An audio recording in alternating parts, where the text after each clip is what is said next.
Hi, this is Greg Kilstrom. Welcome to Season 3 of The Agile World, where we discuss customer and employee experience, organizational and workforce transformation, and how business can adapt and continually improve in an agile age. The Agile World podcast is brought to you by TEKsystems, an industry leader in full-stack technology services, talent services, and real-world application. For more information, go to teksystems.com. To read more about the topics discussed in this show, you can go to my website at theagile.world and read my latest articles, or get a copy of my latest book, The Agile Workforce, now available on Amazon and other retailers. My name is Greg Kilstrom, and I'm the host of the Agile World podcast. Today we're going to talk about mergers, acquisitions, and how to ensure a successful outcome when two or more company teams and cultures are merged. To help me discuss this topic, I'd like to welcome Klint Kendrick, Chair of the HR M&A Roundtable. Welcome to the show. Great. Thanks for having me, Greg. So, Klint, you've been part of a lot of M&A activity within your career, and a lot of what we hear on the outside, let's say, is talk of financial opportunities and financial considerations when we're talking about mergers and acquisitions. But, today we're going to talk a little bit about another very important consideration when companies do a merger, and that's things like retaining key talent and other HR related issues, which have an effect on both short and long-term productivity and even things like long-term innovation. So your first book, The HR Practitioner's Guide to Mergers and Acquisitions Due Diligence, filled a gap in the market. Can you talk a little bit about why you wrote it and the challenges it helps businesses solve? Absolutely. So I wrote the book for a few reasons. One of them, I was one of those acquired employees. In fact, I've been acquired a number of times in my career. A couple of times it really didn't affect me personally, but one of those times, the company was so dramatically changing the way that I was compensated that I wouldn't have been able to pay my mortgage. They moved me from a base with a somewhat generous bonus to a situation where it was almost all bonus. And I had a family to take care of, so I walked away. And that experience left me really wondering how we can do M&A better because it affects real people and real people's lives. The reason for this book in particular is that the vast majority of M&A deals happen in the middle market. They're not the mega mergers that we hear about in the news where, tens of thousands of employees from company A and tens of thousands of employees from company B come together. It really is much smaller teams being merged with either smaller teams or into larger organizations. And a lot of times those HR folks in those middle market companies, if there is an HR person at all, they really don't have the resources to go hire a big consulting firm to help guide them through it. So by putting this book together, I really tried to create a plug and play HR due diligence playbook for these smaller organizations that don't have the expertise and really can't afford the help. And when you consider that over 70% of M&A deals don't meet their financial goals, and that's not Clint's number, that's Harvard Business Review's number. 25% of those leaders say that people, leadership, and culture issues are the primary drivers of those challenges. So to me, it makes sense to pay attention up front to the factors that make roughly 1 in 5 M&A deals fail. Yeah, well, and I think with those mid-market mergers and acquisitions, there's less talent to lose. So when a large percentage of those walk out the door or are simply unproductive or disengaged, that it seems like that could even potentially have a bigger impact. And when we talked before the show, you mentioned a term called value leak. And in this case, this is where good employees walk out the door of the merged entity despite a big consideration in many cases of an acquisition or merger being the talent that would come over as part of that. So can you talk a little bit more about this and how do you coach or guide organizations in avoiding this? Yeah, absolutely. So value leak is a fairly broad term that refers to really any factor that makes the acquired company less valuable than the price that was paid for it. This could be things like the loss of key customers or supplier relationships, or really anything that makes it more difficult to recoup the premium paid for the company. So, in my experience as an HR guy, of course, I think about the people as one of the main causes of value leak. Depending on the industry, turnover after an M&A event can be anywhere from 2 to 7 times the pre-deal turnover. And that effect, by the way, can last for years. When we see some studies of large organizations, they found a turnover effect that goes out for as much as a decade. It's really Wow. quite phenomenal. So when people leave, they take key knowledge and customers with them. So I did a deal a couple of years ago where a salespeople left with an important customer relationship, and it took $1 million out of the P&L right away. That customer was set to renew. They didn't renew. They took their business to a competitor, and it's because that salesperson didn't feel like he was being treated fairly. I've seen situations, having worked in tech for quite a while, where somebody who was really critical to getting the code completed walked out the door in the middle of a project, and it took months to figure out where he was and what he was thinking. So that took time and money to replace. I've also seen situations where it's not necessarily people, but processes. So in one situation, I saw the hiring process change so dramatically that customer commitments were missed. And this is because a large organization swallowed a small organization. That small company was filling jobs in 2 or 3 days because of how they got talent from a local technical college. But the big company had a process that took as many as a couple of months. And so they sat with a lot of vacant chairs and really upset some customers. Again, another example of value leak. So, Uh, in my mind, avoiding the human capital value leak is really about those key employees. It's usually accomplished by enticing those folks to stay with either cash or non cash incentives. Cash is pretty straightforward, right? I'm going to give you X number of dollars to stay in your chair and be productive for a period, usually 1, 2, 3 years is what I typically see. And we're going to incentivize you with some extra money to really put up with the inconvenience of this change. That's motivating to a certain degree, but I think most of us know that really talented people can usually find other opportunities, right? A players don't struggle to find work. right. So it's that non-cash piece that really makes a difference. So, am I going to get to do something that's going to develop myself as a professional? Am I going to get a promotion as part of the deal? Are there new responsibilities or a special pet project I can take on? And there's a really neat technique that we call a stay interview, and it's gaining traction in HR circles over the last decade or so. And this is the idea that your manager sits down with you and talks about what keeps you at work. Like, why do you stay here? What's the kind of work that we could have you do? I think stay interviews are a great practice, by the way, Greg, not just in an M&A context, but I think that they're really a critical part of managing a high performing team. Yeah, yeah, definitely agree there. And so let's talk a little bit about another key thing is which is culture and integrating cultures. And I know you mentioned you're working on a book about this as well, during and post M&A. So let's talk about a couple of considerations here. So compatibility. Let's start here. So in addition to talent, individual talent, how do you look for compatibility in team culture and what tools can be used to assist in doing this? Sure. There are a ton of tools out there that allow organizations to really assess their cultural differences. In my mind, this starts at the very beginning of the due diligence process when one company is looking for acquisition targets. They want to at least pay some mind to the culture, and they're probably not going to use a formal assessment tool at that point. It's going to be a little bit more of a art than science. As more information comes in, ideally that cultural compatibility assessment should mature and become more complicated. And there's a whole process of maturing that assessment that goes on there. But really, at the end of the day, there are a ton of tools out there. And in my opinion, the best tool is the tool that you'll use, right? Rather than ignoring Yeah. culture altogether, find one and use it. Um, and if we look at what these tools do, Greg, these tools look for basic differences in how people get work done in the organization. And this includes everything from top down communications, decision rights, how peer interactions occur. And they also include how external stakeholders like customers and suppliers are viewed and managed. And then finally, there are some other areas that aren't covered by most of the traditional tools out there, but I think are very important as you near the point where you're going to make that acquisition happen.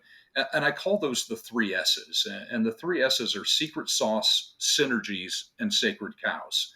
So, secret sauce is really why company A is buying company B. What is that unique capability that company B is going to bring to company A? And you want to look at your integration plans and make sure that you don't destroy that secret sauce. So, the Yeah. example that I gave earlier, the secret sauce of one company was their ability to fill jobs really quickly.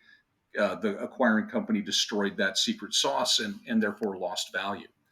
Synergies, if you're going to do something to that company to realize synergies, which is a overused term in some places, but in M&A it specifically refers to how you're going to either make more money or cost less money to operate the business.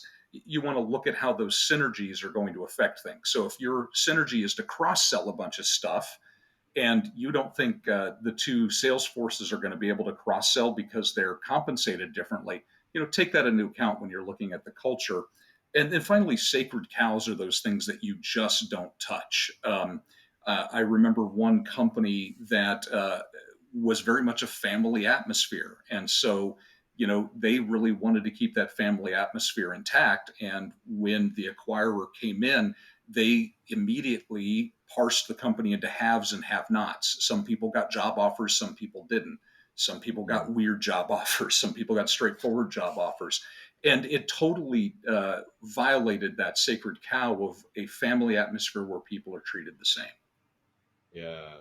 Well, I guess maybe along those lines of the sacred cows, another thing, this might relate to cultural compatibility as well, but change agility. So, when you go through an M&A, I've done it a few times in my career as well.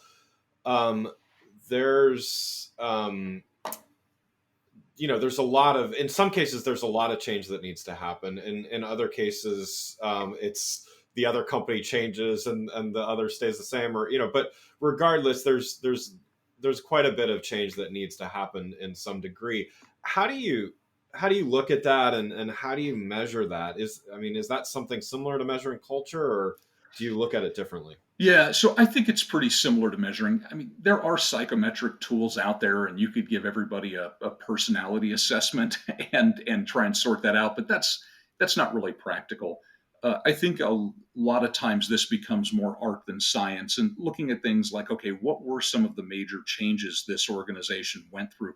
What's the degree of the change, right? If there's a long way to go between how company A does things and how company B does things, it doesn't necessarily matter how agile your people are, you're going to exhaust them.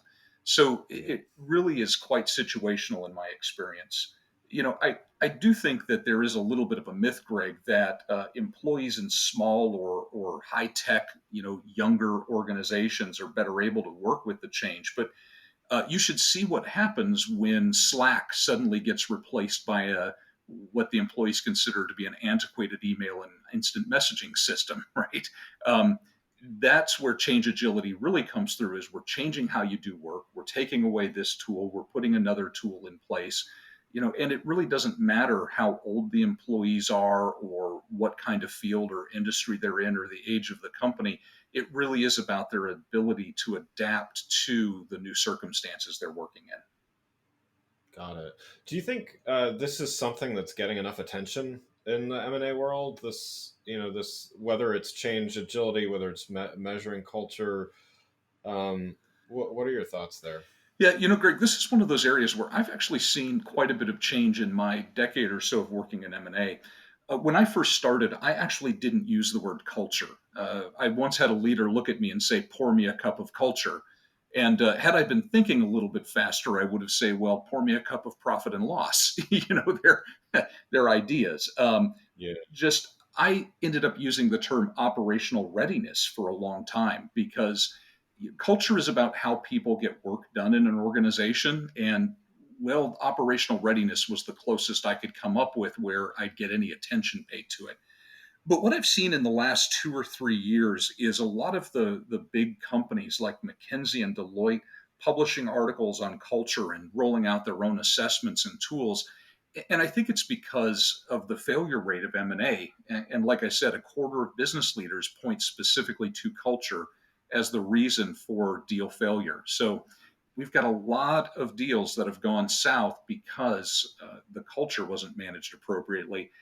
And I think businesses are finally starting to pay attention to that, which does my very geeky little HR heart some good. Yeah, yeah, got it.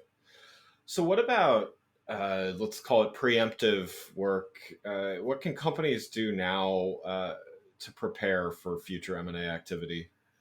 Sure. I think it depends on whether a company is selling or a company is looking to buy.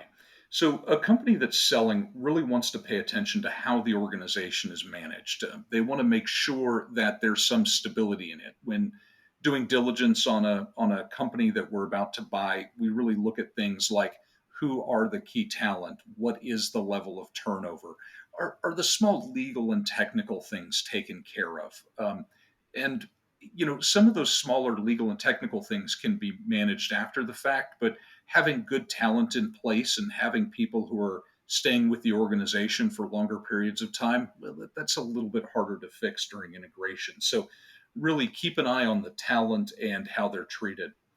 If a company's buying, I say have a really clear vision for the combined organization. Begin with the end in mind is a pretty typical mantra here. So, understand what you're planning to do with that organization, how the people are going to be transitioned from the organization, or if they're going to be transitioned at all, are they going to be left standalone? Really know where you're going with the people involved so that you can really step up and lead those folks through whatever the change process is, whether it's a big change or a little change. Got it. Well, one last question before we wrap things up, and one related to my work at Career Gig. How do you see the freelance economy transforming the business landscape? We've talked about talent, value leak and talent loss, and primarily that's talking about full time employees, but with growth of independent contractors, freelancers, and all of that, that's becoming a bigger and bigger part of organizations, whether it's just the process they use or the stable of talent, let's say that they like to keep. How do you see all of that transforming in the M&A world and value and things like that? Yeah. You know, I have a couple of thoughts about this. One, I'm not a labor historian, but to me, the gig economy feels almost like a return to our roots. Prior to the Industrial Revolution, where there were workshops or, cottage industries where people would work from home, contributing what they could to either, larger companies through what we'd now call subcontracting or gig work, or, with their own shop. And honestly, I personally think it's a great thing that people are reclaiming a level of freedom. I work for a big company now. I've worked for big companies for most of my career, and it works great for me. Doesn't work great for everybody. And so I'm really excited to see that kind of freedom and flexibility making its way into our mainstream. As I look at it from the point of view of an M&A practitioner, sorry about the doorbell there. Um, as I look at this from the point of view of an M&A practitioner, I'm seeing more and more organizations that are using freelancers. And to me, the thing that causes the biggest challenges for us is when the freelancers aren't handled properly. So there can be tax consequences, there can be employment law consequences that are outstanding.